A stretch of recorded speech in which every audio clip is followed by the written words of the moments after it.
levando alegria no ar. 98.7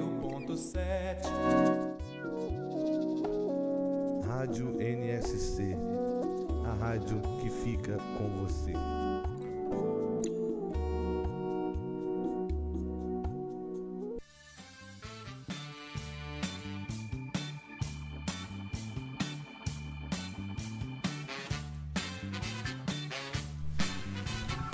Estamos iniciando mais um programa Viva Voz Saúde, pela nossa querida rádio Nossa Senhora de Copacabana, aqui no Rio de Janeiro.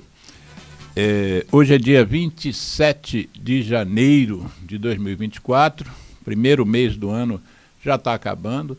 É uma rapidez impressionante, né? A gente precisa pôr o pé no freio, porque daqui a pouco chega o carnaval, papá, daqui a pouco acabou também 2024. Mas vamos aproveitar esse nosso sábado hoje juntos e vamos conversar sobre um aspecto diferente das questões que a gente costuma trazer aqui. Nós vamos basear o programa numa questão específica, que é a formação do profissional médico.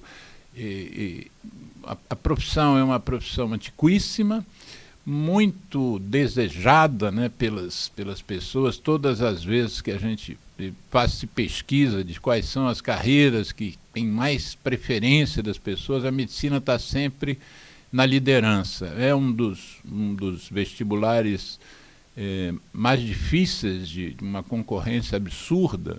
Depois o nosso convidado vai falar um pouco, eu perdi um pouco essa estatística de quantos candidatos por vaga, e nós vamos tentar falar sobre a questão humana, né? A medicina é uma profissão que lida com gente, basicamente.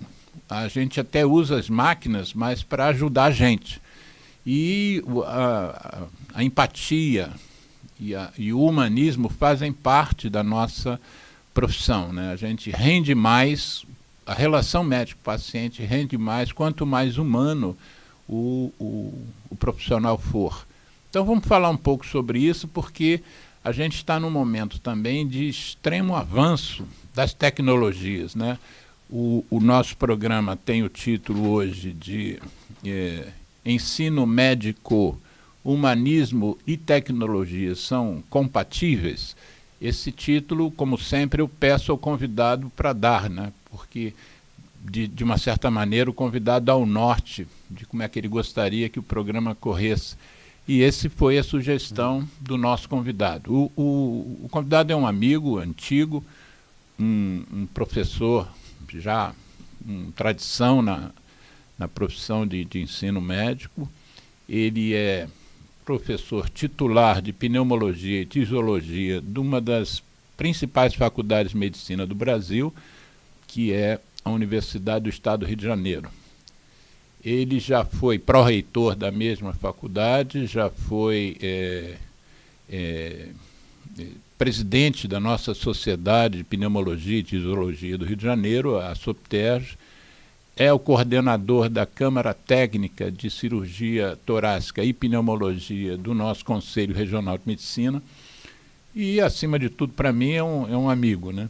Então, para mim vai ser um prazer fazer esse programa, entrevistando, conversando com esse amigo tão querido. Eu me formei em 78, meu convidado se formou em 88, 10 anos depois, mas apesar de eu ser teoricamente um decano, em relação a ele eu tenho que tirar o chapéu à produção científica eu tive fazendo uma pesquisa a seu respeito, apesar de eu não ser da ABIN, eu tive pesquisando e vi que, você tem uma produção científica imensa, né? Participação em congressos praticamente todos, mais de 130 artigos científicos, tem lá o jeito vai na BIM, mas só o Google já é o suficiente, não precisava de tanto esforço assim para devassar a vida das pessoas. Mas, Rogério Rufino, se apresente aqui para os ouvintes, para a gente começar então o nosso bate-papo. Boa tarde a todos. Obrigado, Alexandre Milagres, pelo convite. É um pneumologista extremamente atuante e na área um incansável, né? Organizador de conscientização antitabágica no Brasil, né? E aos ouvintes, hoje vai ser bastante agradável, porque nós já temos várias décadas de formado como médico, e durante esse período a gente aprendeu a conviver o que é o ato médico, como nós devemos proceder em vários momentos, e a gente vai falar sobre o ensino médico, mas é claro que a gente não vai ser maçante para detalhar algumas coisas, e sim para a gente demonstrar que houve de 78, 88 e agora 2024, houve um avanço absoluto no conhecimento da saúde e não pode ser a mesma coisa, né? Temos que avançar, temos que diminuir. Isso vai ser bastante interessante. Por que você botou a questão do humanismo no título do programa? Hoje em dia, existe uma realidade de distanciamento das pessoas. A compreensão do afeto ou da proximidade e do relacionamento social, ela está cada vez um pouco mais esgarçada. Pela violência urbana, em que os familiares eles cerceiam ou até quase aprisionam os seus filhos e ficam monitorando todos os seus passos, inclusive com celular ligado com o GPS. Então, a liberdade, os atos, eles são ensinados. E às vezes não são só ensinados pela família, eles são ensinados no contexto social, em vários locais. Uhum. E isso faz com que, às vezes, há um comportamento menos humanizado. E o que foi a fuga da sociedade nesse tempo, no mundo? É a procura dos meios sociais digitais, que às vezes eles são irreais. Uhum. Então, quando em determinados momentos, o jovem, e a gente também, nós temos muitas dificuldades de lidar com certos desafios, que para a gente pode considerar um desafio, para outra pessoa ou para um grupo aquilo é uma naturalização. Então, a gente tem que ensinar a humanização. Uhum. A gente tem que colocar o jovem, e ainda mais o médico, enfermeiro, dentro do contexto social. Esse contexto social é muito grande, porque é uma profissão que lida com o sofrimento. Ninguém vai ao médico ou procura um hospital ou uma clínica porque está se sentindo muito bem, deseja conversar com as pessoas. Você vai lá porque tem algum tipo de alguma preocupação, né, que está te incomodando. A partir daí, você tem que saber receber essa pessoa. Tem que saber acolher, tem que dar o braço. Isso pode ser resgatado. A digitalização ela veio para melhorar muito a informação, Uhum. facilitar um conhecimento que às vezes demorava por países que não são os principais de produção científica, ter conhecimentos imediatos ou instantâneos. Isso nós temos, né? Mas eles têm que ser separados e rapidamente alocados no seu universo de conhecimento. Mas ele não substitui o afeto, o respeito e ainda por cima o tratamento entre as pessoas. Você mencionou uma coisa e eu imediatamente fui para uma palavra, né, que os médicos usam muito, mas até leigo usa também, e que é a palavra patologia, né? E muitas vezes a gente usa a patologia como sinônimo de doença, Mas patologia, na verdade, quer dizer o estudo do sofrimento, né? Basicamente, o que nós fazemos é receber uma pessoa que tem um determinado sofrimento e tentar minorar aquele sofrimento, se for possível até acabar com aquele sofrimento, né? São alguns anos em que as enfermidades, as doenças em si, elas são apresentadas para um corpo jovem, de pessoas em geral são bem jovens. Na nossa época era diferente o ensino médico, porque as pessoas elas vinham de uma família e com 16 a 18 anos praticamente entrava dentro da universidade. Hoje não é mais assim. Primeiro que há universidades com maior procura, há universidades com menores procuras, públicas e privadas, mas a faixa etária subiu. Né? Eu entrei para a faculdade com 17 anos. Eu fiz 18 na metade do primeiro ano de medicina. Mas hoje em dia, na Universidade do Estado, a média é 22 anos. A média de entrada. Então, a gente, para a medicina, né? Uhum. Então, por quê? Porque é extremamente difícil, é bastante concorrido. A Unicamp é que tem vou falar a palavra forte, mas é a realidade, a pior relação candidato-vaga, que é uma vaga para 300 candidatos. Isso é uma loucura. Isso é como se fosse um concurso de Itamaraty, que é um concurso único, exclusivo, né? Tem uma finalidade totalmente diferente. A UERJ tem quantos? Está 1 para 130.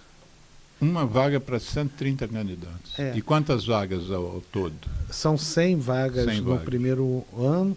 Agora a gente fez uma extensão no campus de Cabo Frio. Então, esse ano é o primeiro ano da UERJ em Cabo Frio. Então, o total serão 144 vagas. Cabo Frio vai ter 44. 40. 104 é na UERJ, campus Rio de Janeiro. Uhum. Então, isso traz... se a idade está um pouco mais avançada, em geral, os alunos são excelentes e muito estudiosos, eles prestam mais de uma vez o vestibular. Então, tem uma carga de responsabilidade de ser aprovado de qualquer jeito, aí tem a frustração, às vezes, não entrar de primeira, e aí se isola, né? Porque o momento do estudo dessa magnitude não se faz em conjunto, né? Faz sozinho, né? Tinha várias frases, o sucesso se faz à noite, né? Que a pessoa fica à noite estudando até altas horas, depois descansa e vai. Então, mas eles chegam, aí eles voltam a se ressocializar dentro de um ambiente extremamente problemático, que é o universo da universidade, que tem vários problemas da universidade, e eles lidam com o sofrimento de pessoas de todos os estratos sociais. Então, eles já vêm buscando o seu caminho, e aí esse universo para eles é um grande choque.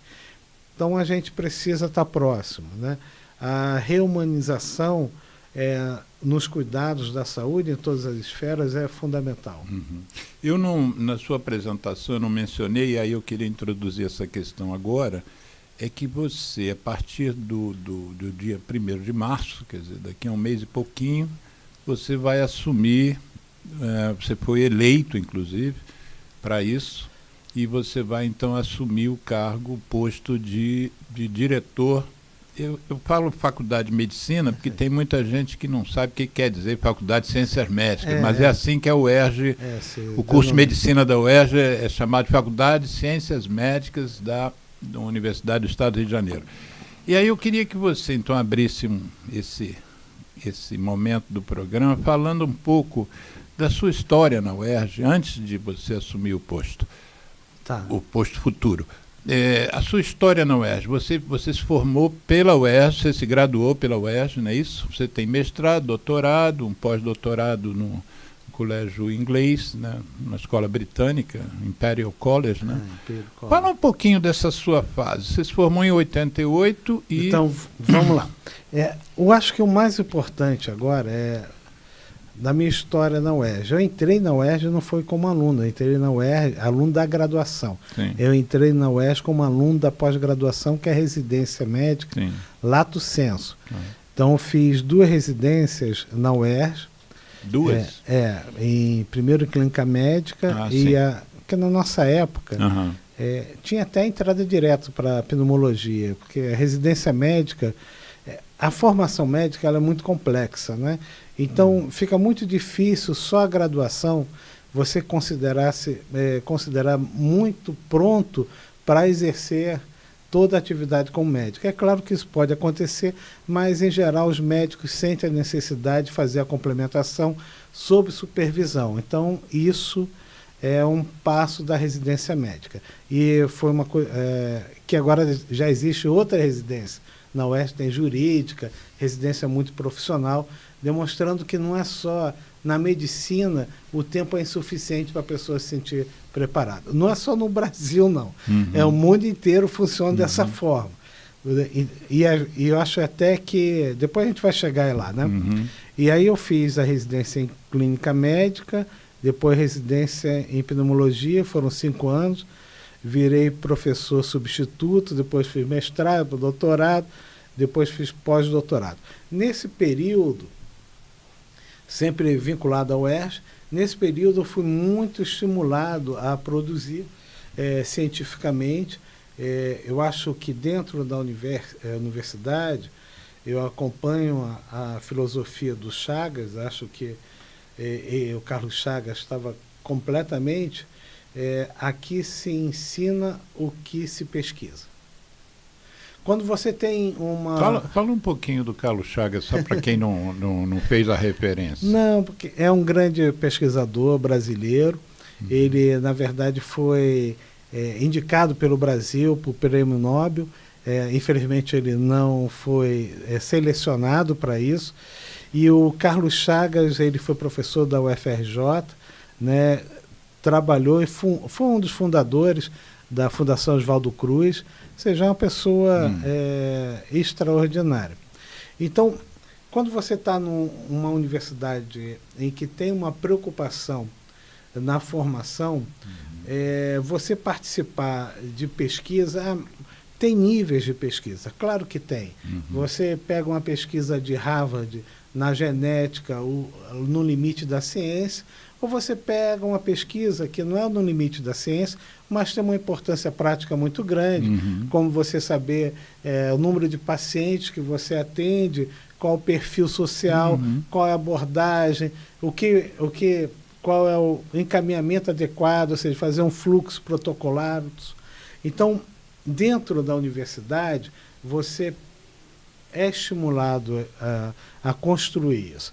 Então, o professor Jansen, José Manuel Jansen, que era o titular da pneumologia, ele me estimulou bastante, né, nesse início da carreira profissional. Não vou falar só início, também durante.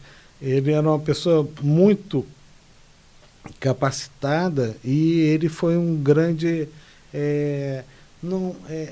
Ele é um grande provocador, né? Então isso é importante você ter na sua vida alguns grandes... Que gerava muitos embates algumas vezes, né? As provocações dele. O tempo todo, mas isso... Mas ele sendo sempre um grande professor e uma pessoa voltada para a educação. Então, quando você... E a gente tinha um projeto, por ano, ter uma produção, pelo menos de um artigo científico por ano, e uma produção em grupo, né, 2 ou 3 juntos, e uma produção também de um livro, 2 livros a cada 2, 5 anos. Então, isso foi um aprendizado. Você precisa de todo mundo para você desenvolver, né? Não existe isso, você chegar e ser o Dom Quixote em nada. Você precisa das pessoas. Então, aí começou a formar, né? Então o grupo foi... Eu conheci minha esposa lá também, a Cláudia, né? Que é professora também do serviço, é especialista em algumas áreas. No Brasil ela é uma da referência. Então, Como é que é o sobrenome da Cláudia? Cláudia Costa. Costa. Então isso foi muito bom para mim. Agora... E que virou titular também, né? Virou titular. Em 2022. Isso. Eu quero trazer ela aqui no programa. Tem que convidar, eu já falei com ela. Nós tivemos junto uma apresentação que ela fez sobre DPOC. E aí eu não quero, vou fazer o convite aí para março, abril. Tem que trazer ela realmente é uma potência. Então, eu acho que qual foi o momento importante? Tem alguns momentos importantes numa vida profissional. O momento importante da vida profissional para mim foi a minha ida para o exterior. Isso foi um momento importante. Porque eu desmistifiquei várias imagens que você tem como criança. E indo para Londres, um centro muito grande, que foi o Imperial College, vendo pessoas realmente muito brilhantes, convivendo basicamente com pessoas não inglesas, apesar de ser inglês. Quase todo o centro do National and Heart, Instituto do Coração e Pulmão do Reino Unido, a maior parte que estava lá eram pessoas estrangeiras, né? Tinha um corpo, claro, inglês, mas eram muitas pessoas, poucos latino-americanos, muito poucos, infelizmente, mas muitos europeus e asiáticos.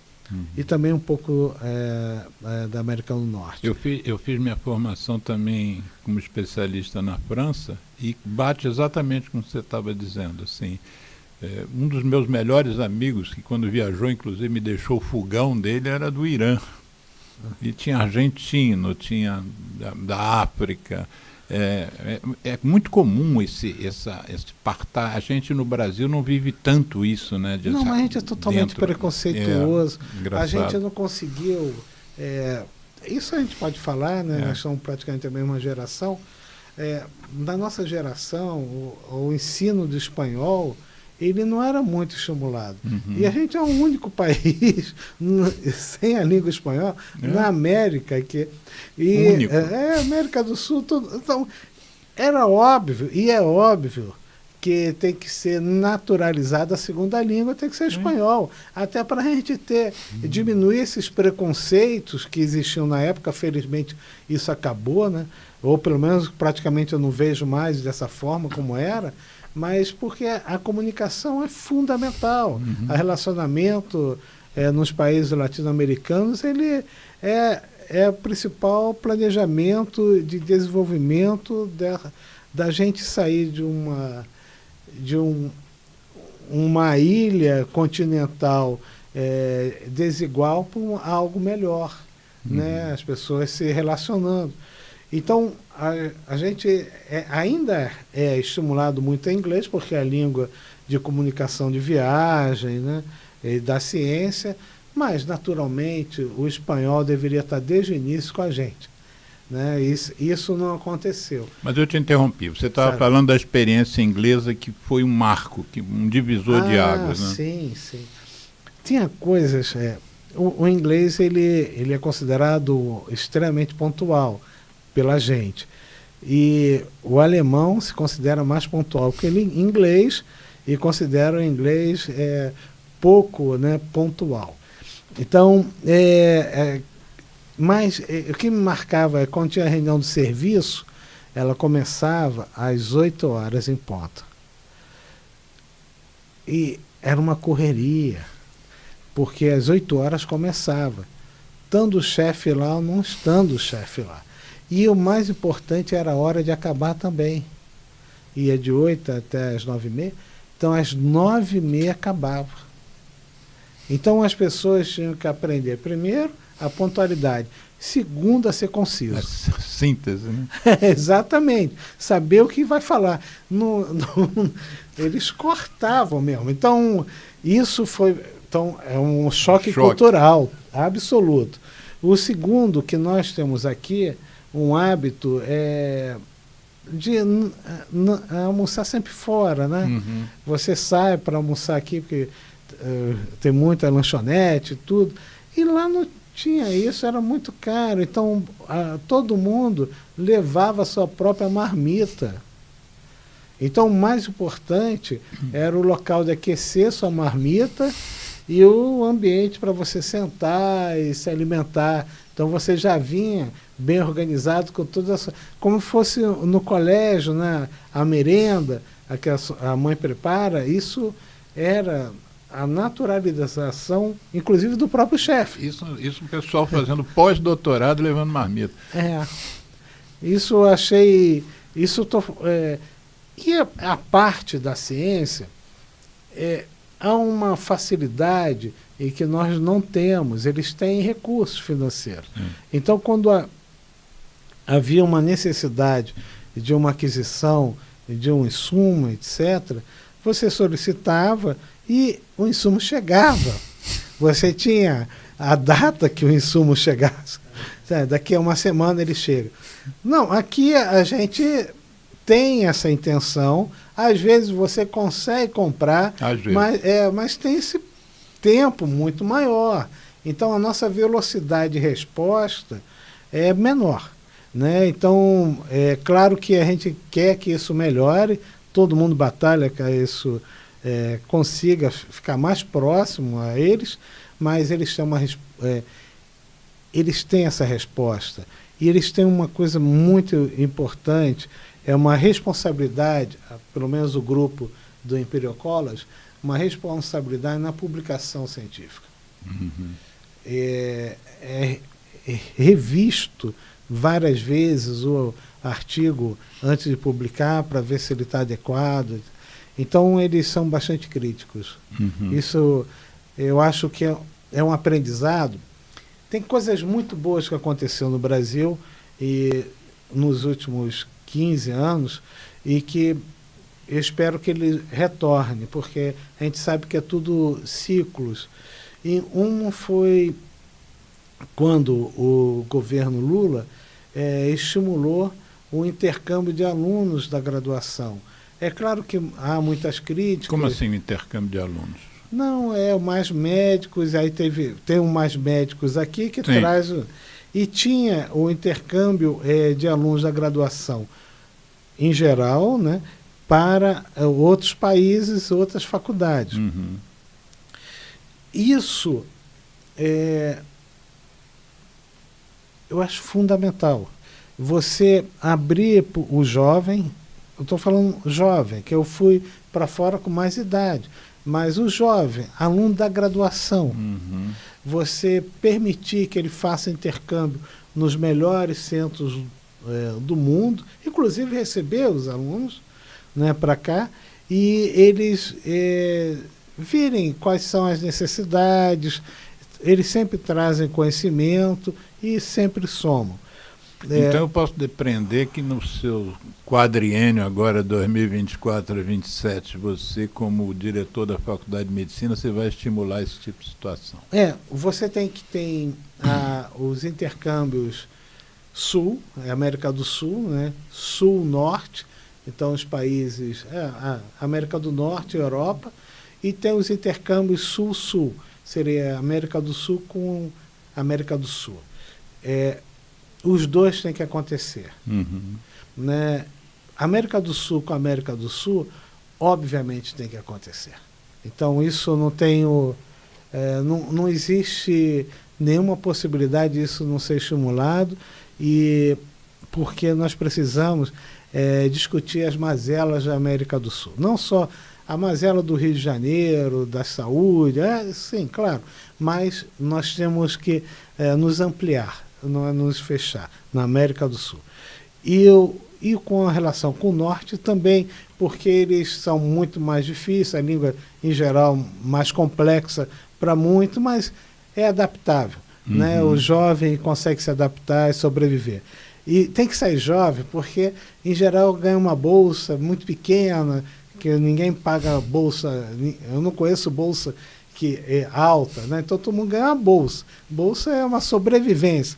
Então essas bolsas, o jovem ele se adapta, ele consegue, né, dorme no quarto e ele tem um objetivo também de trazer conhecimento, ou às vezes ficar por lá.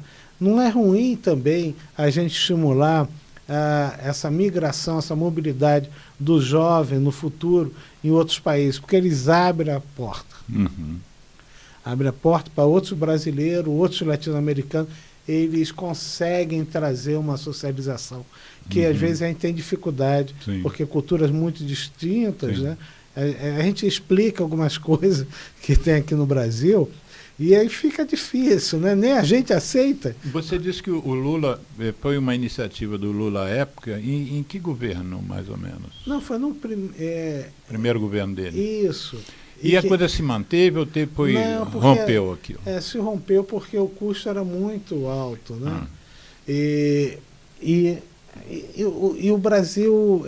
Mas as bolsas de estudo tem a CAPES, né, que é o aperfeiçoamento do ensino superior, e essas bolsas de estudo só agora estão recuperando, né, o volume de recursos.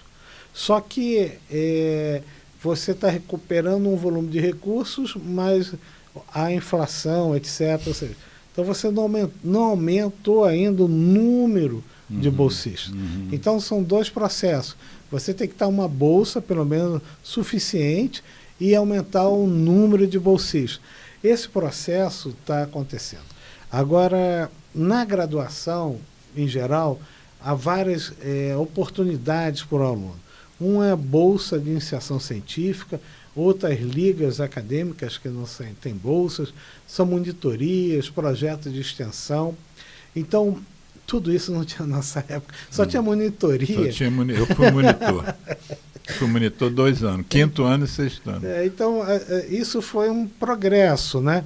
Porque o aluno, ele primeiro consegue participar mais da graduação, da formação dele, e ter assim, uma sensação de pertencimento maior à instituição.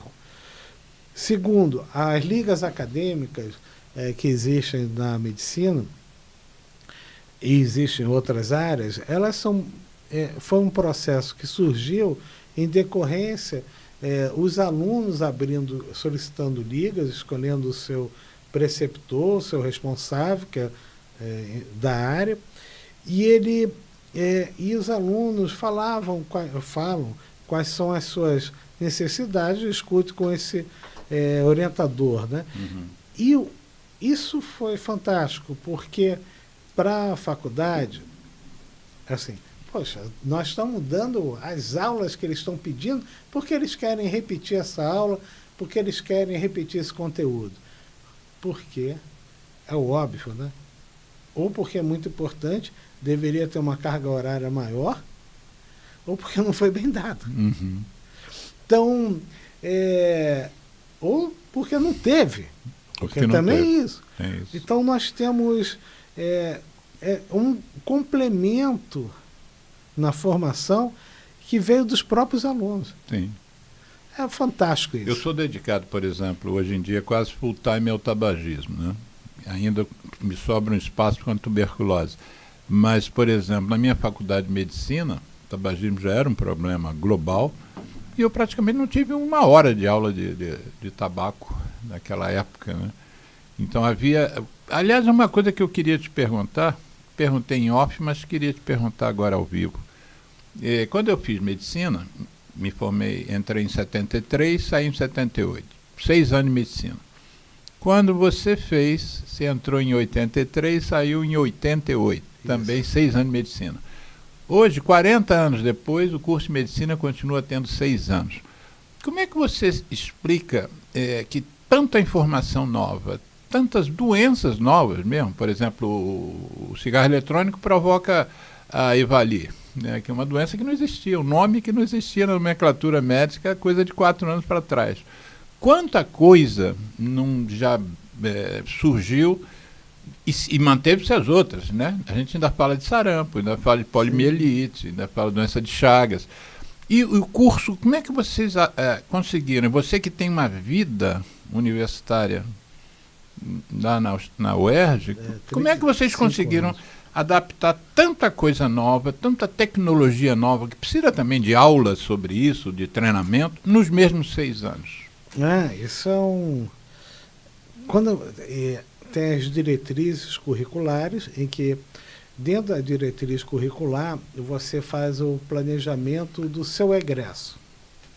A primeira coisa que nós temos que entender... O que é planejamento do seu egresso? Você fala qual é a missão da faculdade, como você deseja que o seu médico esteja formado, quais são o perfil do egresso, o perfil do aluno quando ele se forma.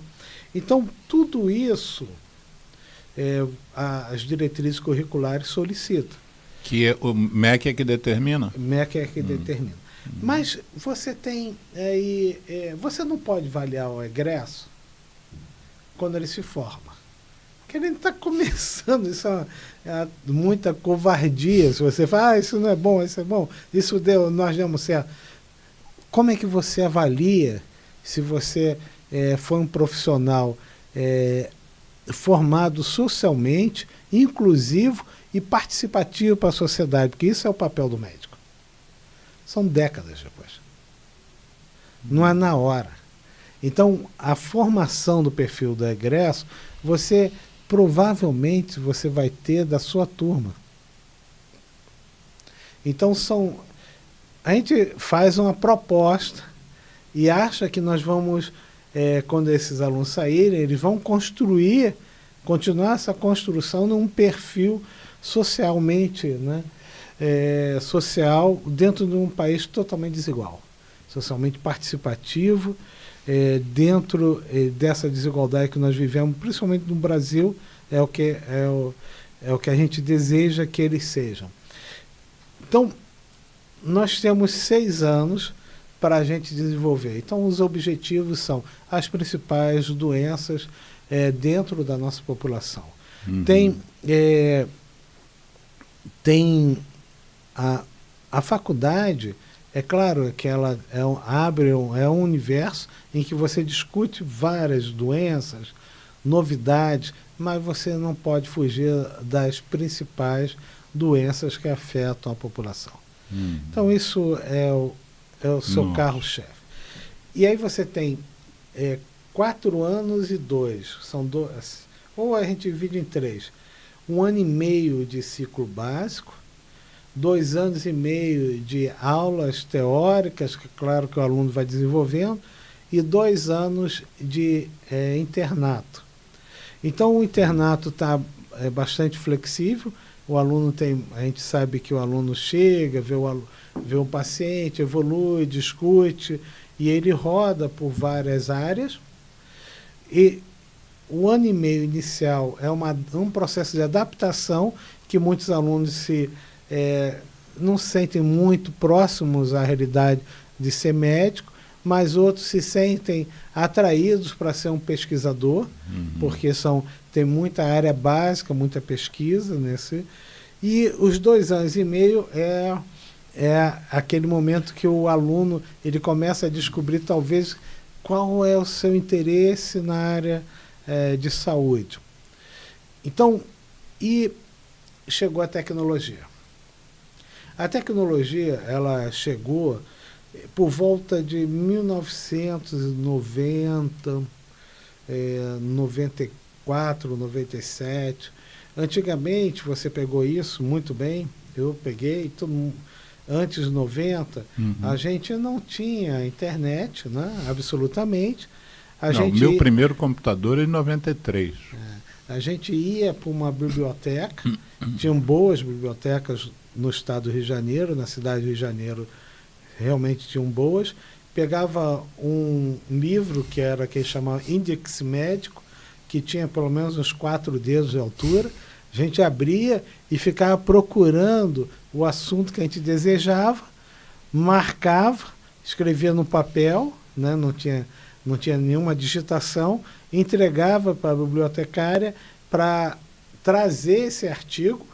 Às vezes não tinha revista no Brasil, e você pagava pelo esse artigo que vinha. Isso, puxa, mesmo assim, o Brasil conseguiu formar maravilhosos médicos. Agora, isso não existe, né? Tudo esse processo que era trabalhoso, porque você, em geral, a biblioteca era a Academia Nacional de Medicina, a FRJ, a Fiocruz, era em algum local dessa que você ia buscar, porque eram as grandes. Agora, você pega imediatamente na internet, baixa, né, o artigo, inclusive em inglês, espanhol, português e outra língua. Então, esse processo de aprendizado, ele também tem que ter um filtro. Uhum. Isso tem que ser ensinado na faculdade, né? As informações não se caracteriza uma fake news, né? Uma mentira que é contada com o intuito de passar uma verdade. Mas, às vezes, se caracteriza de uma informação deficiente. Uhum. Então, você tem agora os filtros das principais revistas, que pode cometer falha, e você tem também o excesso da informação. Então, a gente ensina para os alunos as principais revistas, o que ler, como você lê, a metodologia científica, a gente aprimora isso. Antes a gente trabalhava com apostila e livros-textos. Isso ainda existe, né? Muito menos apostila, mais livro-texto. E agora os alunos, eles buscam essas informações em várias... Agora tem até cursos que fazem o seu próprio livro, mas eu acho que a gente está num bom caminho. Uhum. Nós não tínhamos, na nossa época, nós não tínhamos uma faculdade de medicina entre as 100 do mundo. Agora nós temos, a USP é entre as 100 do mundo. Sim. E acho que estão, a USP é 57, dependendo do ranking que colocam, o Brasil então avançou. Uhum. Tem a Unicamp que sempre tenta entrar, mas já está ainda com... Mas é um processo, ela deve entrar, espero na próxima década. A UFRJ, que agora restabelecendo seus fluxos de investimento, ela tem grande possibilidade, e outras. Então, nós formamos muito bem. Eu estava lendo ontem, até para poder conversar com você, eu estava lendo que a gente tem no Brasil em torno de 550 mil médicos, né, no Brasil, mas que a cada ano nós estamos formando 40 mil médicos, em parte porque médicos morrem, médicos se aposentam e não decidem parar mesmo de trabalhar, e tem uma reposição então de 40 mil. Há uma discussão sobre a divisão desses médicos, desses 500 e tantos mil no Brasil. Os grandes centros absorvem talvez uma carga de médicos superior ao que deveria, e os centros menores e mais distantes têm menos médicos também do que deveriam. Então, essas duas questões, como é que você vê, como é que você aconselha, por exemplo, talvez você se depare com isso quando você assumir a direção da escola, na formação do médico, a opção dele, por exemplo, de se interiorizar, né, geograficamente falando, em relação a interiorizar no Brasil. Como é que você pensa isso e como é que chegaria-se a melhorar essa interiorização? Fazendo faculdades no interior ou abrindo caminhos dos profissionais dos grandes centros para que se interessem pelo interior? São perguntas complexas, mas vamos para a primeira parte, né, que o Brasil hoje forma muito médico. Uhum. Ainda não atingiu o seu número ideal em algumas regiões, né, concentrando nas grandes capitais o maior número de médicos, porque eles não conseguem se fixar no interior. Uhum. Não se fixar... Você acha que ele não consegue se fixar, mas ele tentou se fixar ou nem tenta? Na verdade, tem poucos instrumentos para o médico se fixar no interior. Poucos estados no Brasil têm um interior muito desenvolvido. e atraente para Como São Paulo, por exemplo. São Paulo, para a gente, é o nosso exemplo, né? De um estado mais ideal. Mas, mesmo o Rio de Janeiro, Sim. vamos falar Rio de Janeiro, né? Duque de Caxias, São Gonçalo, Nova Iguaçu, tem deficiência de médico. Procurar o programa Mais Médico para colocar médico numa cidade que são as principais do estado. O Duque de Caxias é o 18º PIB do Brasil. Quer dizer, nós temos mais de 5 mil municípios, Duque de Caxias é o 18º. Então, e tem dificuldade. Qual é o que as pessoas... O que está vendo, e isso não é relação ao médico, mas sim da sociedade brasileira, um retorno ao interior em determinados estados, devido à violência urbana nas capitais. Sim. E provavelmente também a dificuldade de emprego. Então, nós estamos tendo uma migração pequena, sem estímulos públicos para que isso aconteça. O que todo mundo já sabe, que o que força a pessoa a migrar para o interior, eu não estou falando do interior do Caxias, estou falando do interior em que tem uma população de 4, 5 mil pessoas, mas precisa ter um profissional de saúde ali.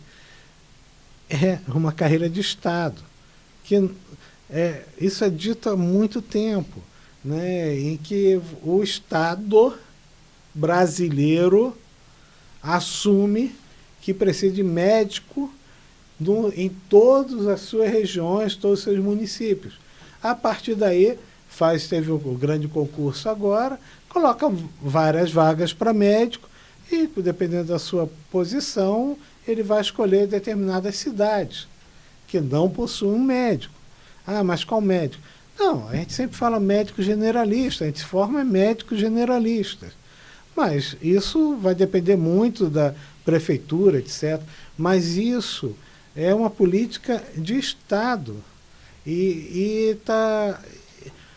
Isso poderia diminuir esse ímpeto de formação de novas faculdades, né? Porque uma justificativa para essas novas faculdades foi que, tendo faculdades no interior, fora do centro, naturalmente, isso é uma coisa meio lógica, algumas pessoas se formassem ali e continuar naquela região. Só que aquela região não tem uma faculdade de medicina, porque às vezes ela não tem um hospital estruturado. Sim, não pode fazer faculdade de medicina sem hospital. É impossível, né? Ou faz um hospital de 100 quilômetros na frente, assim, tem um convênio que os alunos têm que ir a 100 quilômetros para outro município. Então, isso... houve uma deficiência, né? E a regulação da abertura das faculdades, novas faculdades de medicina, ela é muito difícil. É um problema que é político. Nós não estamos falando aqui da questão se é privada ou pública. É outra questão que você está tocando aqui no momento, né? Daqui a pouco a gente chega na história do ensino privado de medicina. Mas o que você está dizendo agora não. Pode ser pública, pode ser privada, mas não tem hospital, não tem o estímulo. Você falou em estímulos para um profissional querer ir para o interior. Que estímulos seriam esses dados, por exemplo, pelo governo? Que tipo de estímulo? São vários. O primeiro estímulo é quando você cria uma carreira, você tem uma progressão por estar lá e ter uma remuneração mais digna. Então, a primeira é a remuneração. A segunda é um processo de atualização estimulado pelo próprio governo. Como agora tem vários mecanismos digitais, pela internet, cursos. EAD, né? EAD, ele pode se inscrever e fazer o seu mestrado, se quiser, ou um MBA em determinada área, ou especialização. Então, isso é totalmente factível. Até porque a gente sabe quantas pessoas precisam, né? Não é ilimitado, não, é limitado. Então, inclusive por área. Uma das dificuldades no Brasil é que nós sabemos que algumas necessidades acontece na área de cardiovascular, né? Oncologia, geriatria, né? Que a gente mal enxerga, né? E gineco-obstetrícia. Então, e a medicina intensiva também, a medicina intensiva, mas nós temos que auxiliar o governo nessas políticas públicas para que isso aconteça. Então, a participação, pelo menos na Faculdade de Ciências Médicas, lá da UERJ, Faculdade de Medicina, vai ser sempre uma participação crítica. É a formação crítica do aluno. O aluno, ele tem que ser um desconfiado crônico de todas as ações, né? Ele tem Mas para isso os professores têm que ser, como você usou uma palavra no início do programa, tem que ser um provocador também, né? Provocar isso nos alunos, né? Alguns alunos, eles já têm esse tipo de comportamento. Outros precisam ser estimulados. Então, uma coisa que também não tinha na nossa época é a formação própria do docente. Existe a pedagogia, né? Mas a formação direcionada para ser preceptor na área médica, né? E aí tem preceptor de residente e tem a própria educação médica que tem desenvolvido durante esses anos. Então, esse mecanismo, você tem que ter um percentual de professores com essa formação. Teria que ter todos, mas isso é uma coisa que não se consegue facilmente, até porque tem que ter dedicação. Mas a gente tendo um percentual e esses auxiliando os outros, você melhora a formação dos alunos. Então, não é só você ser médico e ter um aluno e você passar. Você pode ser extremamente hábil e ótimo, pode ser melhor, você teve uma natureza positiva para a educação, né? Você é um docente nato. Mas, às vezes, você não é um docente nato, é um professor, né? E, às vezes, um professor distante, como nós tivemos. Vários, falando coisas que, hoje em dia, você fica, puxa, completamente errado, né? Então, você precisa ter esses professores natos, ou que aprenderam através de uma formação, ensinando outros professores. É assim que a gente progride. Então, eu estou bastante feliz, né? Porque é uma faculdade muito tradicional, né? E forma grandes profissionais, extremamente competitivos. Só para lembrar os ouvintes que estiverem vendo o programa a partir de agora, que nós estamos falando, no momento, da Universidade do Estado do Rio de Janeiro, que a gente chama de UERJ. UERJ. Mas eu acho que a formação do médico, ela é um grande desafio. Porque as novas tecnologias, elas estão vindo, né? Algumas áreas que a gente tinha que eram muito fortes, antigamente, que era patologia, né? Anatomia patológica, análises clínicas, elas ficaram cada vez menos humanizadas. Agora você consegue, através de mecanismos de inteligência, radiologia, inteligência artificial, ter algum nível. Vamos fazer o seguinte. Pode falar. No retorno, vamos fazer um intervalo. E no retorno você vai pegar de onde você está a questão da inteligência artificial, como é que isso é um desafio. E também queria que você falasse uma outra questão tecnológica, que é a questão da telemedicina. Geraldo, o Geraldo vai colocar uma música da nossa ONG que fala sobre cigarro, não sei qual que ele vai escolher. E precisa variar isso, hein, Geraldo? Vamos lá. E daqui a pouco a gente volta. Deixa eu pegar aqui um pouquinho d'água. ZY1 201, Associação Comunitária Nossa Senhora de Copacabana, 98,7 FM, a onda que chega ao seu coração. Rua Hilário de Gouveia, número 36, 9º andar, Copacabana, Rio de Janeiro.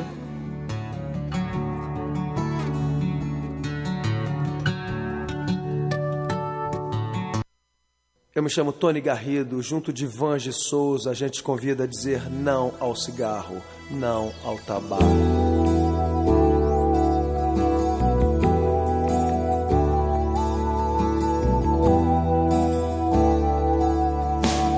Em meio ao caos da fumaça de tantos carros e chaminés, somado ao ar já pesado, cigarros, charutos e narguilés. É feito estufa, é feito por cada um mais um contra, já são dois a favor do ar mais saudável. Apague o cigarro, acenda o amor. Eu trago a música, Soa bem ao meu e ao seu ouvido. eu trago a música, É o que temos sempre oferecido. eu trago a música, Respiramos melhor o planeta e nós. eu trago a música. Mundo sem tabaco, levante a sua voz.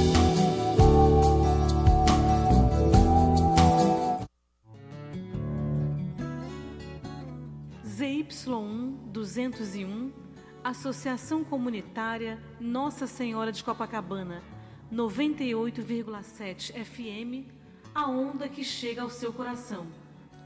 Rua Hilário de Gouveia, número 36, nono andar, Copacabana, Rio de Janeiro.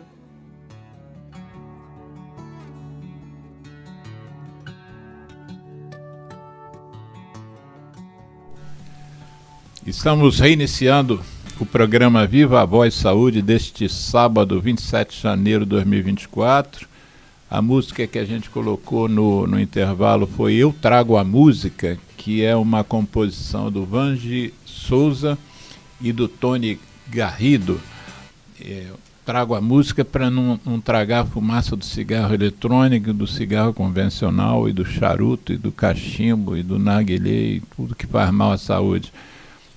Nós estamos conversando com o futuro diretor da Faculdade de Ciências Médicas da Universidade do Estado do Rio de Janeiro.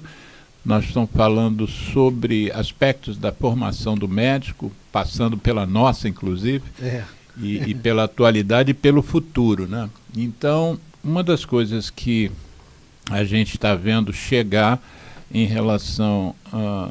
que já não é nem, a gente não pode nem mais chamar de futuro, mas de presente, é a inteligência artificial.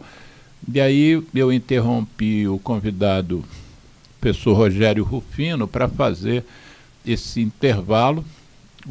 Nós estamos aqui na rádio Nossa Senhora de Copacabana e eu interrompi na hora que ele ia começar a desenvolver o raciocínio sobre a questão da inteligência artificial e como é que isso pode contribuir ou, por outro lado, quais são os riscos que isso pode gerar na relação médico-paciente e, enfim, até em questão de emprego, questão de... E abordando também, Rogério, se for possível, a questão da telemedicina. Eu vi uns anúncios recentes que me assustaram. Inclusive, o Poder Judiciário interviu, né, fez tirar o site do ar, mas as pessoas dando atestado à distância, sem ver o paciente, sem nem mesmo conversar nem pela tela com o paciente, dando atestado, provavelmente também fazendo receitas, né, prescrições. A gente, porque tem sempre um interessado, né? Alguém que vende um serviço à distância e o interesse é o lucro, né? Não é a segurança do paciente necessariamente, nem a questão ética, às vezes também não é uma preocupação. Como é que você vê benefícios e riscos da inteligência artificial? Não, é uma realidade, né? Então, a partir de agora, nós temos que conviver com essa realidade. Ela provavelmente deve melhorar, né? Progressivamente ela vai melhorando, porque você tem uma imagem, então o trabalho de imagem é bem interessante, porque você tem uma imagem e essa imagem, ela às vezes, um quadro. Você vê um quadro, você descreve esse quadro, chama outra pessoa que descreve esse quadro, chama outra pessoa que descreve esse quadro. Algumas descrições são parecidas e outras um pouquinho diferentes. Quando você coloca 1.000 pessoas escrevendo o quadro, você tem um percentual de dados iguais.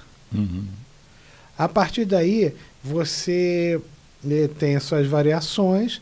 Então, o que nutre a inteligência artificial são as informações dos médicos. E esses médicos são médicos experientes, qualificados, assim. Então, primeiro passo, ela virá para somar. A inteligência artificial virá para somar. As pessoas viverão mais. Segundo, nós temos que ensinar a entender a inteligência artificial. Porque, em geral, os dados são dados meio probabilísticos. Ele dá no final a possibilidade de câncer de pulmão 78%. Numa determinada imagem. Isso vai te dar então 22% de não câncer de pulmão, outro diagnóstico.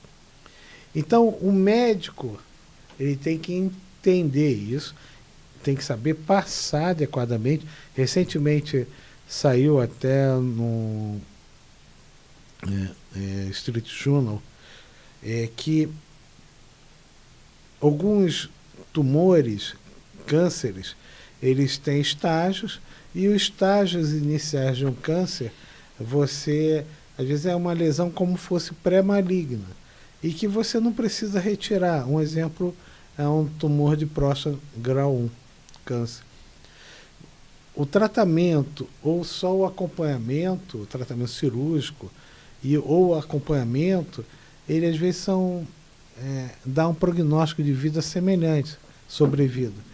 Então eles queriam a proposta é você mudar o nome desses estágios pré-malignos para não assustar a pessoa, porque na hora que você recebe, você tem um câncer, é estágio 1. A segunda pergunta do paciente, quando você vai me operar? Me tira isso logo. Então, a gente vai ter que treinar na inteligência artificial, porque você vai ter altas probabilidades, vai ser um alerta importante para o médico, não vai passar, vão ser só softwares, e a gente já está vendo isso acontecer, e já acontece, na patologia, na radiologia. Ou seja, você fotografa uma lâmina. Quando a gente está falando patologia aqui, gente, pessoal leigo, é assim, é um material que foi biopsiado, né? Foi feita uma biópsia de uma lesão, essa biópsia passa por um processo lá de gerar uma amostra maior que é fatiada, né? E é vista no microscópio. Aí você vê lá aquele tecido, o que pode ser. Aí você fotografa isso e a inteligência artificial dá a probabilidade daquela lesão ser ou não maligna. É isso mesmo. Então, isso é a primeira parte. Então, a inteligência artificial é uma grande novidade. Isso aí é menos de 10 anos para cá. Então, todo mundo que se formou há mais de 10 anos não tinha. Então, vai ter que aprender, né? E mais os alunos que estão entrando agora, ou estão em curso, eles têm que ter aulas para aprender a interpretar. Então, isso é um processo que acontece. Como você falou, e falou muito corretamente, no início da nossa formação, muitas doenças foram categorizadas após a gente estar formado. Não existiam algumas doenças. Porque para você falar que uma pessoa tem uma doença, você junta um núcleo, um número de sinais e sintomas, características clínicas, características patológicas, laboratoriais. E aí você fala, pô, esse tem um comportamento diferente, então ela deve ser uma doença diferente, e a partir daí você busca um tratamento. Ou o fator desencadeante houve, que não existia antes, isso, aquele fator, né? Como o caso do cigarro eletrônico, não existia 10 anos atrás. Não, trouxe uma doença nova. O cigarro eletrônico trouxe uma doença nova. Mas que você pode falar à vontade. Mas o que eu ia dizer é que a telesaúde, a telemedicina, começou com telemedicina, depois foi ampliado para a telesaúde, tem algumas coisas que são muito boas. A primeira telesaúde é acompanhamento de paciente, é adesão de tratamento. Então, pessoas que têm diabetes com neuropatias periféricas e precisam fazer curativos com uma frequência, você ter uma relação, né, mesmo à distância, porque tem dificuldade de se locomover e você orientar, isso é fantástico. Então, mas é muito difícil na consulta inicial você fazer uma teleconsulta, independente da especialidade, porque na área de médica você examina o paciente e você tem dados que podem modificar completamente o raciocínio inicial seu, ao exame físico. Então você precisa examinar, pelo menos a primeira consulta deveria ser sempre examinada. A segunda, que é acompanhamento, falar se está melhor, está pior, se precisa de mais alguma coisa, você pode fazer isso a domicílio, né, à distância. Então, isso é um aspecto. A outra é pela inteligência artificial. A teleconsulta com a inteligência artificial. Fez o raio-x de tórax na emergência, mas não tem muitos locais radiologistas no local. Essa imagem vai para um centro, né, que gera uma informação. Tem uma pneumonia. Passa por um médico nesse centro, confirma, porque é uma alteração, é um dado sensível, e volta para a UPA falando, olha, eu já tenho um laudo aqui, se eu tenho uma pneumonia, e já tomo um remédio adequadamente. Não, e você sabe que isso não acontece necessariamente a gente pensando num centro menor. A minha esposa, uns 2 anos atrás, teve uma queda, ela acordou, caiu da cama e escorregou no tapete, bateu inclusive com a cabeça no portal. E aí nós fomos, por desencargo de consciência, no hospital que o convênio dela dava acesso ali em Botafogo. Imediatamente foi feita uma tomografia por um técnico, só que não tinha médico. E essa tomografia foi para o que você chama de centro, né? Eu não sei exatamente onde é o tal centro que tinha convênio com esse hospital, e o diagnóstico foi dado, passado por telefone. Não houve fratura, não houve nada e tal, é só observação mesmo. Mas isso acontece aqui, no centro do Rio de Janeiro. Não, isso é um outro dado que é sempre complexo para o médico faz vários tratamentos, fazem formações complementares fora até da faculdade, que é o eletrocardiograma. Ele dá muitas informações, mas às vezes são sutis e um especialista na área consegue identificar. Então a inteligência artificial dá um laudo lá e alguém confirma, é um infarto. Leva para o hospital para fazer um tratamento rápido. Então isso é um grande ganho. Não tem absolutamente, não tem volta, né? Só vai melhorar esse processo. Agora, a teleconsulta, a telemedicina de primeira vez, eu acho algo muito inadequado. Primeiro que você perde completamente a relação médico-paciente. Uma coisa que é fundamental. Poxa, não tem como. O que acontece hoje em dia tem muitas pessoas que moram distantes e hoje em dia é uma pandemia, né, e conhecida de doenças, né, características de saúde mental. Então, realmente, em centros como o Rio de Janeiro, São Paulo, você fazer uma pequena locomoção pode demorar 1 hora, né? 3, 5 quilômetros, que você coloca ali, deve ser uns 15 minutos, mas demora 1 hora, 1 hora e meia. Então, você faz, às vezes, o psicólogo, o psiquiatra, conversa à distância com esse paciente. E isso aconteceu muito na pandemia, E é claro que eles retornaram um percentual alto ao consultório, mas alguns pacientes ficaram mantendo esse tratamento à distância. É um pouco diferente. Sim. Então, nós temos que ter esse aprendizado. Antes da pandemia, em 2020, 2019 para 2020, nós estávamos discutindo se era válido ou não a telemedicina, porque a gente era a maioria era contra. Isso. Veio a pandemia, a gente não teve como fugir, a gente aceitou. E viu que tinha algumas vantagens, mas tem muitas desvantagens também. Então, e que foi interessante, porque nós estávamos indo para um caminho que o ensino à distância, aí a gente fala sincrônico, assincrônico. Sincrônico é agora, só vale o que a aula sendo assistida no momento da aula. Ao vivo. Isso. Enquanto a sincrônica é gravada, depois vê. Então, que não é muito bom. Não é bom. A sua experiência de professor... Não é muito boa. É adequado para você fazer aulas de tipo de liga, etc. Mas a aula, você precisa ver os alunos. Porque com a face dos alunos, você percebe se você está indo para um caminho bom ou um caminho ruim. Eles começam a ficar muito dispersos, eles olham para baixo, entram toda hora no celular, você já sabe que você não está agradando e você tem que modificar.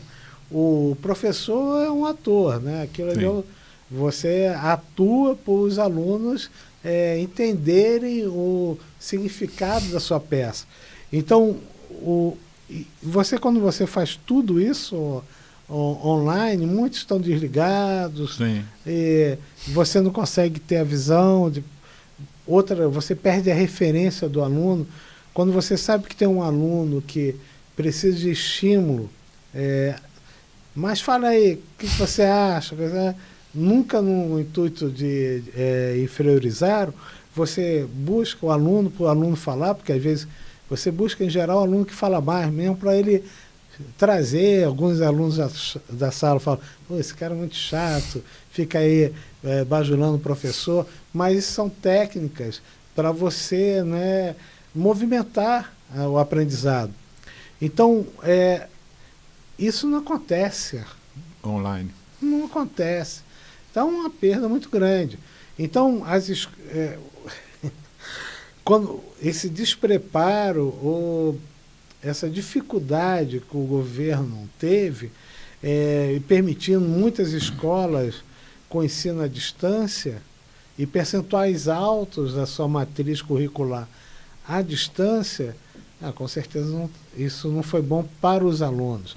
Pode ser bom para a empresa, para a faculdade, até para o professor. Mas para o aluno não foi bom. Não foi bom. Então, nós temos que ter o máximo de aulas à distância, assim, que é estipulado 10%, 15%, porque você pode utilizar esse instrumento, isso não tem problema nenhum, mas você não pode se basear no ensino à distância. Vamos voltar. Você falou, nós tocamos aqui a questão no primeiro bloco da interiorização da medicina. E uma das coisas que eu fiquei, quando você estava descrevendo as dificuldades, de ficção médico, uma das dificuldades que eu vejo é, às vezes, o isolamento do médico, né? Que a gente não tem o poder de saber tudo, né? A gente não consegue, muitas vezes a gente pega um caso, mesmo você sendo um especialista de 40 anos, eu de 40 e tantos também, a gente tem dúvidas. E uma das coisas que eu sinto que médicos se ressentem quando saem dos grandes centros é com quem discutir essas dúvidas, né? Aquele caso difícil. E houve um movimento, aí eu não sei precisar como é que esse movimento se deu, se ele ainda existe, de algumas câmeras técnicas de você tirar dúvida do colega que está à distância. Eu acho que, se não me engano, a pandemia trouxe um pouco isso também, né? Como é que você acha que está isso no momento? Não, isso está... a pandemia eu trouxe, então, as teleconsultas, algumas consultas, principalmente as consultas de adesão ao tratamento e de acompanhamento de pacientes que precisam ficar mais próximos para diminuir a hospitalização. Isso tem acontecido, vai crescer. Vai ter um especialista nisso, né, porque isso tem suas características. E existe... o governo federal ele está tentando estabelecer para os aposentados ou que desejam se aposentar, existe uma consulta clínica e isso eles estão tentando desenvolver. Mas a Sociedade Brasileira de Pneumologia e outras sociedades criaram um instrumento chamado consultorias, em que, em alguns casos médicos, eles não são de fácil diagnóstico, e às vezes eles podem ser de fácil até diagnóstico, mas a condução clínica é muito complexa, o paciente nunca melhora. E, naturalmente, você precisa dividir isso com outro profissional, até para, em geral, um profissional que você respeite e que tenha mais conhecimento que você. Isso é uma regra, né? Então, essas consultorias, em geral, um profissional mais experiente, ele participa do caso. E há uma troca de informações. Às vezes não tem muito o que oferecer, então o médico à distância vai saber, realmente não tem muito a oferecer, e às vezes o diagnóstico pode ser aprimorado. Porque quando você tem uma interiorização, os métodos de diagnóstico sofrem. Sofre até na capital. Sim. Se você vai para um hospital tal ou vai para outro hospital, você já consegue identificar com certa facilidade que um tem muito mais tecnologia do que o outro. E aí você, claro, vai optar pelo que tem mais tecnologia. Mas no interior é aquilo. Ou você diz que tem lugares que não tem nem hospital? Ou você encaminha, e que muitas prefeituras fazem, né? São ônibus, são vans trazendo pacientes para o Rio de Janeiro para fazer os seus diagnósticos e tratamento. Isso é completamente descabido, né? Porque você pega 30 pessoas, sei lá quantas, coloca dentro de 2 vans e leva... Na verdade, eles levam para vários hospitais porque eles não têm... Isso, para mim, é uma falta de responsabilidade com a saúde da população. Você tem que ter instrumentos de construção dessa saúde. Isso acontece desde a sua época, né? E da minha, até hoje tem isso. Não tem cabimento nenhum. Então, se você conseguir... Primeiro, a telesaúde pode reduzir isso. Principalmente o retorno desses pacientes vieram porque não tem especialista, porque era muito difícil, mas depois a segunda consulta não precisa vir. Mas nós temos que colocar médicos nessas regiões. Né? Não tem como a gente aceitar isso ser perpetuado no Brasil, né? É perpetuado no estado do Rio de Janeiro. Né? Então, mas a gente tem que trabalhar contra. Então, telesaúde tem seu espaço, né? Não vai substituir a relação médico-paciente, e muitos pacientes eles preferem via consulta. Né? A gente tem... eu converso muito com os pacientes, né? Eu fiz uma história de 36 anos em Curicica, um hospital originariamente do Ministério da Saúde e tal, depois foi municipalizado pela Prefeitura do Rio, cumpri meu tempo lá, né, 36 anos, e a coisa de 2 anos agora eu voltei a trabalhar para medicina pública, para a Prefeitura de Caxias com tuberculose. E eu converso muito com os pacientes, sempre conversei, e por isso, né, por uma certa confiança que eles têm em mim, por exemplo, todos os meus pacientes de Caxias têm meu Zap. E a gente pode pensar, mas isso vai ocupar a sua agenda? Dificilmente eles mandam mensagem. Manda mensagem quando não vai poder ir à consulta. São coisas que a gente vai construindo, mas não há um abuso dos pacientes. Mas é bom que eles tenham... Eu mando coisas para eles sobre tuberculose, notícias, vídeos, enfim. Mas então, nessa questão de abertura dos pacientes, eles me dizem com muita frequência: doutor, os médicos que eu tenho ido não olham na minha cara. Tem médicos que, quando me atendem, já fazem a prescrição praticamente sem eu ter contado parte da história. Ele ouviu metade da história. Como é que você acompanha essa formação de médicos há tantos anos? Como é que você vê? Existe alguma, por exemplo, uma disciplina sobre relação médico-paciente na UERJ, em que é valorizada essa questão do humanismo, que é o título do nosso programa? Sim, sim. Nós temos a psicologia médica, né? Que é dada em alguns semestres, e isso é uma abordagem comum. Né? Então, e tem que ser. E a outra, nós temos a aula na medicina de família e comunidade. Então, são dois instrumentos distintos. É um curso que na minha época não tinha, não. Essa disciplina não havia. Então isso é esse treinamento. Mas isso eu vou falar para você. Esse problema é o sistema. Eu vou que nem o Capitão Nascimento, né? Por quê? Capitão Nascimento da tropa de elite. Exatamente.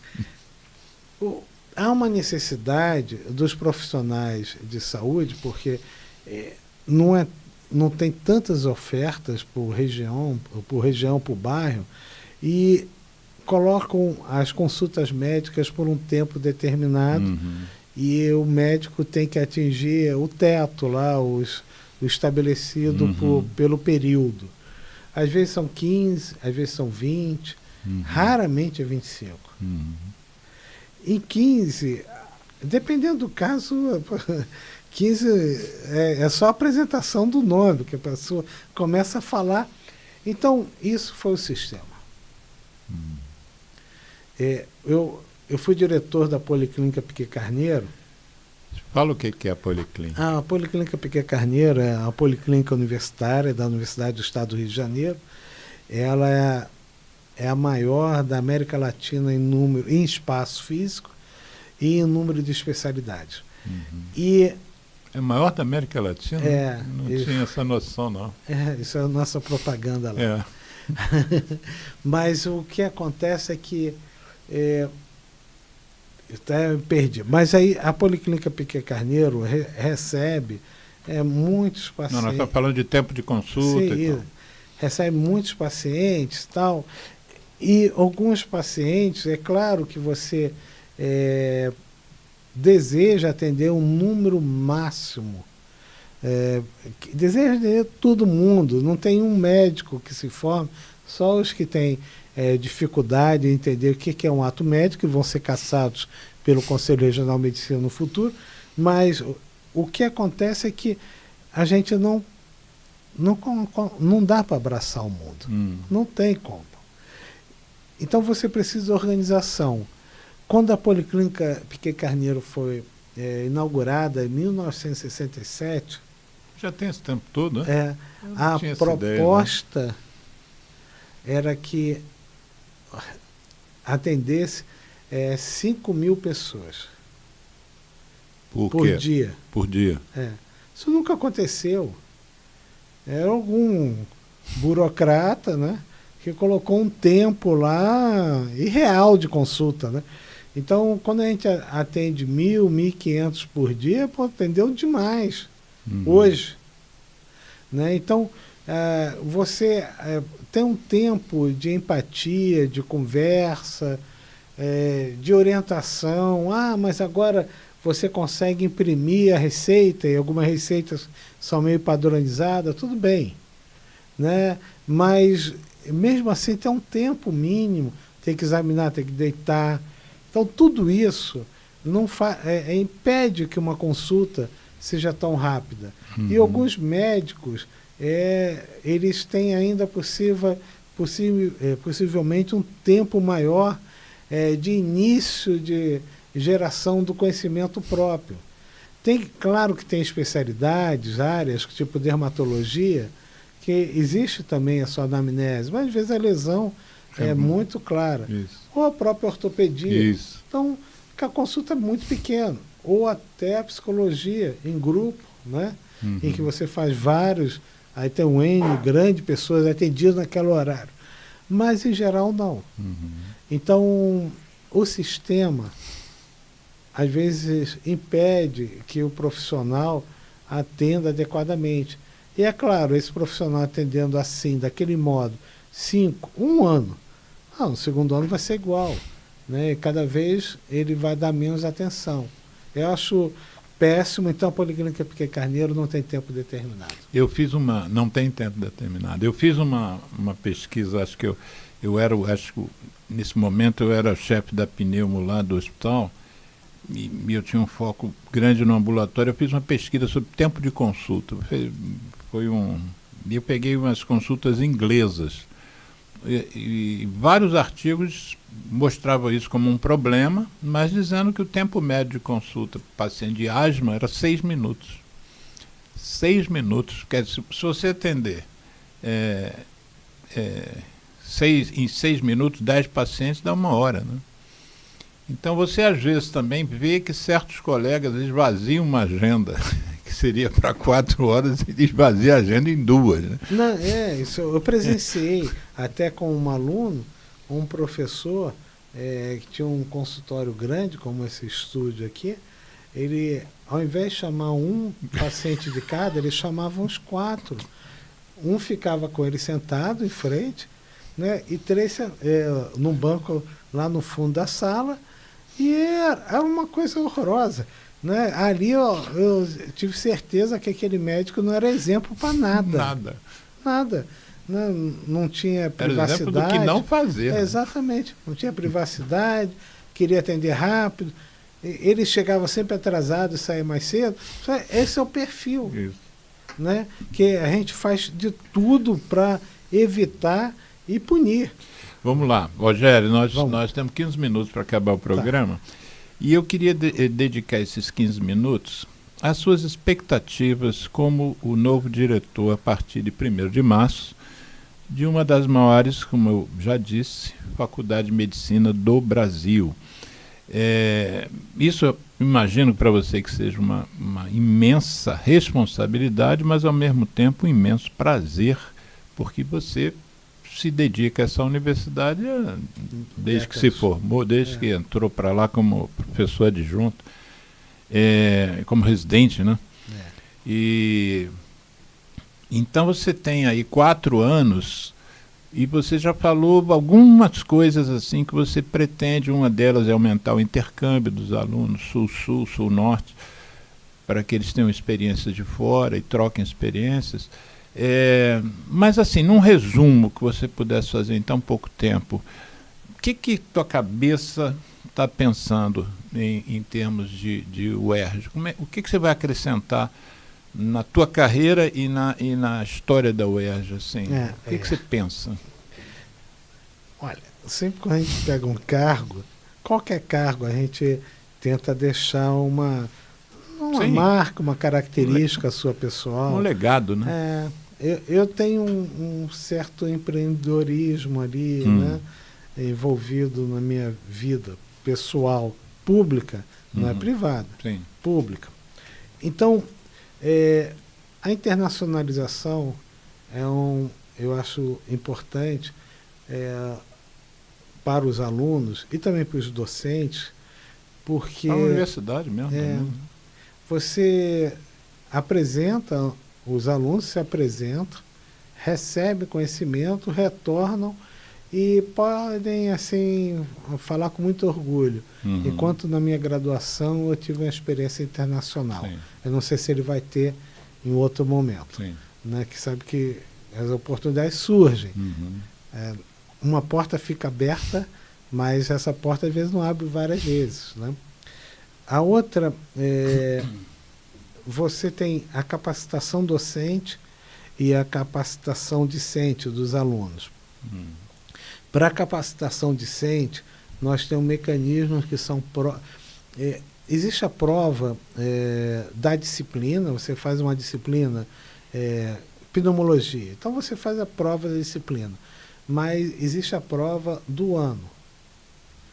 Então a gente já faz esse tipo de modelo, né, que é o OSCE, e esse modelo tem, as pessoas fazem, os alunos, né, eles fazem uma prova que é obrigado todos participarem.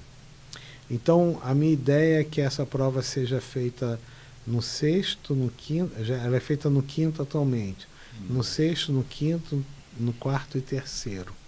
Deixaria só o primeiro e segundo ano, que tem muita matéria inicial, então, e eles se adaptarem.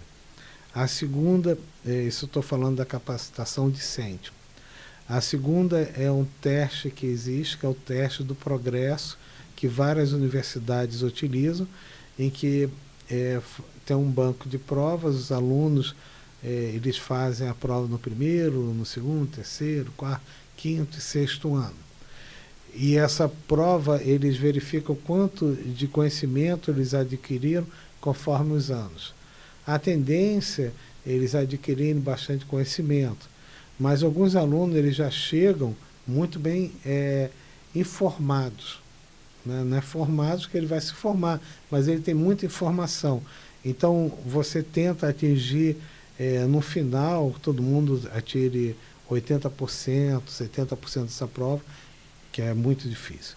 Então, esse é também dos discentes. Então, internacionalização, o teste do regresso, a prova anual, o OSCE. Então, e esses três mecanismos, eles são mecanismos também, critérios de qualidade do próprio curso. Então, eu consigo, assim, ter um pouco de auditoria do curso médico. E se mais da metade for mal, alguma coisa está vendo com o curso. Exatamente. E eu consigo, como a gente vai fazer por ano, sempre quase tudo por ano, nós saberemos quais são os anos que tem maior dificuldade. Então, isso é uma proposta que está sendo construída. E do docente, seria a capacitação docente. A capacitação docente, nós temos que entender que o Brasil precisa avançar. Nós precisamos muito de lideranças, né? E essas lideranças, a gente estimula, mas o desejo tem que ser da pessoa. Eu quero ir para lá, eu quero fazer aquilo, eu sou o homem, eu estou no topo do mundo. Então, ótimo. Esse eu vou bater a bola para ele ir embora. E aí volta com tudo. Então, a gente precisa internacionalizar pesadamente os docentes. Eles terem a sua experiência, 3 meses, 6 meses, 1 ano, 4 anos, o que for, e voltar para a universidade e criticando tudo, falando que está tudo ruim, porque é assim que a gente cresce. A gente cresce ouvindo as divergências. A gente não cresce só... Quando você encontra uma pessoa que pensa muito parecido com você, você casa com ela, né? Então, como você casa com muito poucas pessoas, você tem que ouvir todas as divergências. Então, é isso que eu desejo dos docentes. Eu vou estimular muito essa saída dos docentes para se aprimorar. Mas tem a USP, tem São Paulo, tem Rio Grande do Sul, tem Amazonas, tem... Sim, não sou eu que determino. Quem vai determinar é o próprio docente. Sim. Mas o importante é ele não se limitar ao seu muro, à muralha ou à instituição, né? Abrir. Eu acho que... Isso é uma tarefa difícil, porque isso às vezes mexe com agendas, né? Agenda de ambulatório, agenda de aula, agenda de... Vai ter que ter toda uma organização para isso dar certo, né? A instituição de ensino superior, ela está formando os melhores quadros para o país. Ela é uma formadora de quadros, de recursos humanos. E ela, claro que vai atender a demandas específicas. Então, na área de saúde, eu considero as demandas específicas são as doenças raras, as doenças que são graves com evolução difíceis, para que o grupo da área básica, ou mesmo secundária, encaminhe para essas instituições. Então, elas são sempre também passíveis da gente fazer limitações. O que acontece é que a estrutura ela não se separou, ela se misturou. Então, fica todo mundo fazendo, às vezes, competindo com estruturas básicas, etc. E isso não é esse o perfil. O governo brasileiro, ele gasta uma fortuna, né, para formar pessoas. Né? E a responsabilidade nossa é formar os melhores quadros. Então, a gente não pode esquecer disso. A universidade, ela é para formar recursos humanos. Não é uma questão de elitizar a medicina, né? É uma questão mesmo de hierarquizar, talvez. Né? Elitizar... Quando você conhece um médico elitizado, você foge dele, né? Isso eu aprendi, né?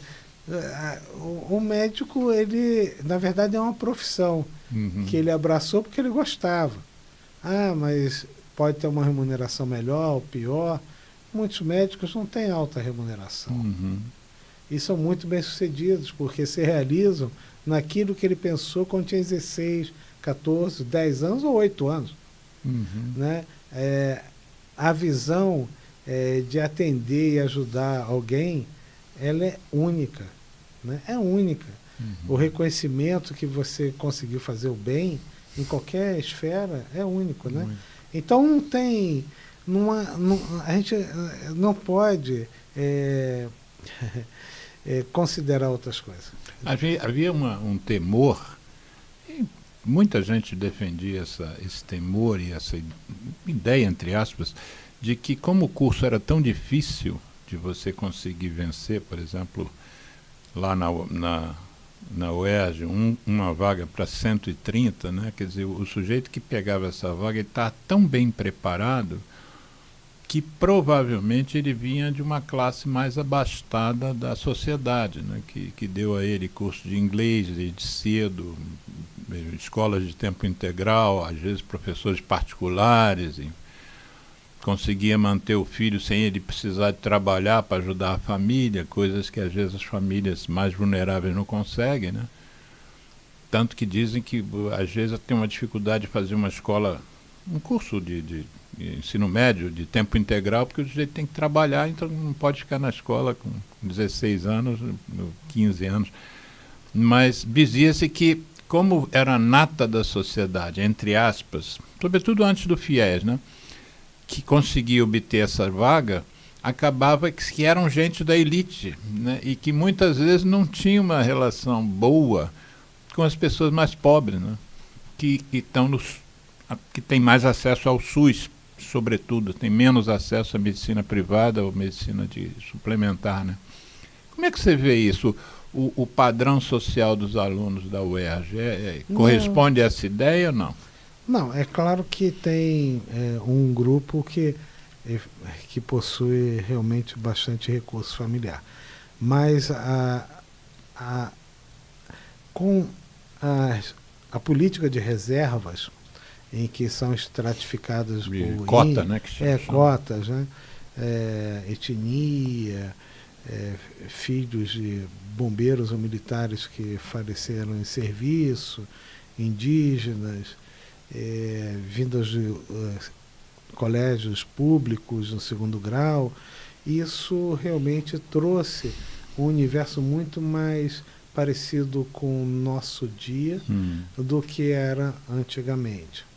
Isso foi extremamente positivo, é extremamente positivo e é completamente aceito pela universidade. Sim. Mas isso era o grande contrassenso naquela época, né? E que os médicos vinham de uma família com muito poder aquisitivo, etc., em uma grande parte, e aí tinha que colocar esses médicos para atender uma população mais humilde, e isso às vezes dava ultra certo, às vezes não, né?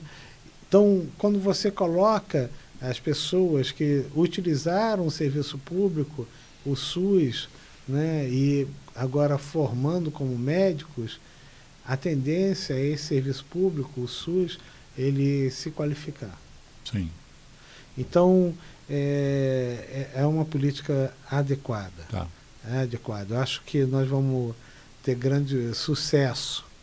Então, nosso programa precisa ser encerrado. O Geraldo já fez o sinal aqui que nós temos 2 minutos, quer dizer, 2 minutos nós tínhamos. Eu queria aproveitar esses 2 minutos, então, primeiro para agradecer a tua presença aqui. Eu sei que você é um cara que trabalha pra caramba e está aqui num sábado de tarde com a gente batendo esse papo, mas eu achei importante dar voz a alguém que forma médicos, né, e que vai agora ter essa responsabilidade oficialmente, não só no setor de pneumologia, que sempre foi o seu, mas agora a nível maior da própria universidade. A UERJ eu admiro demais, já trouxe muita gente aqui, tem muito laboratório bom na UERJ, laboratório de violência, laboratório de obesidade, laboratório de atividade física com Ricardo Oliveira, enfim. Nós já trouxemos um monte de gente aqui. Eu espero trazer semana que vem a Renata Tupinambá para falar sobre fibromialgia. Mas eu queria então te agradecer muito e te desejar felicidade. Eu acho que a escola que você vai ser o diretor agora da Faculdade de Medicina é uma escola muito rica, sempre foi um vestibular muito difícil. Quando não era do integrado, né, era sozinha, cada um fazia seu vestibular. O da UERJ era sempre um dos mais difíceis, mais desejados, assim. Pouca gente tinha chance de entrar. E agora você vai assumir esse pepino e esse prazer de ajudar pessoas a se formarem bem. Meus parabéns. Muito obrigado. E obrigado. E se precisar da gente, o que for que a gente precisar, a gente te ajuda. Eu preciso de todo mundo. Ajuda é sempre bom. Sempre bom. Mas eu que agradeço, né? É sábado, mas foi um sábado bastante e não acabou, produtivo. Dá para fazer algumas outras coisas hoje. E o tempo está relativamente bom no Rio de Janeiro. Né? Não está calor, né? Não está aquele calor escaldante. Então vamos divulgar aí, o pessoal que estiver nos ouvindo, divulgue o programa, eu vou reeditá-lo, vai transformar também num podcast. E divulga lá na sua comunidade, lá na UERJ. Eu já divulguei.